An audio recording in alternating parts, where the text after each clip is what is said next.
एक हमारा कैंडिडेट था बलरामपुर का, युवा नेता था आदिल हसन, 80,000 वोट लिया। 80,000 वोट छोटी बात नहीं है। 80,000 वोट लिया उसने। उसको पहले डिक्लेयर किया जीता 260 वोट से, बाद में रिकाउंटिंग में उसको हरा दिया गया। और हराने वाला कौन, उसके वोट काटने वाला कौन, सिर्फ 380 वोट से काटने वाला कौन था, तो कोई और नहीं, यही कांग्रेस का साथ वाला घटक दल का पार्टनर सीपीआई था। इन लोग दोनों ने मिलकर वहां पे हमारी सीट खराब की, वहां वोट काटा, मजलिस को हराया।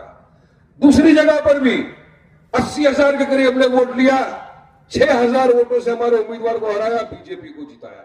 यहां भी हमारे उम्मीदवार को हराया, बीजेपी को जिताया। अब यही करने वो महाराष्ट्र के अंदर आए, मजलिस के उम्मीदवारों को हराओ, बीजेपी को फायदा पहुंचाओ, अजीत दादा को फायदा पहुंचाओ, शिंदे साहब को फायदा पहुंचाओ, फडणवीस को फायदा पहुंचाओ।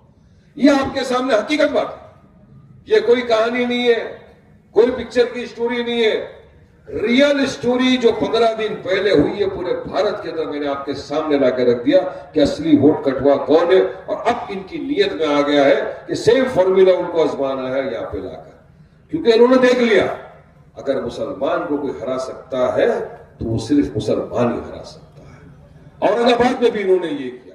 हर तरफ जहां जहां मजलिस के उम्मीदवार खड़े रहते हैं, ये पैसा दे के अपने उम्मीदवार को खड़ा करते हैं, उसका उम्मीदवार हमारे वोट काटता है, फायदा पूरा पहुंचाते हैं बीजेपी को जाकर। तो आपको सोचना है कि किसके साथ आपको जाना है। एक वो शख्स जो पूरे भारत देश में घूम रहा है, एक वो जमात जो पूरे भारत देश में घूम रही है, आपके हमारे हक की लड़ाई लड़ रही है, आपके हमारे इंसाफ की बात कर रही है, आपके हमारे हिस्सेदारी की बात कर रही है, मजलूमों की, दलितों की, पिछड़े हुए वर्ग की इंसाफ की बात कर रही है। वो पार्टी मजलिस इत्तेहादुल मुस्लिमीन और उसका कायद बैरिस्टर असदुद्दीन ओवैसी।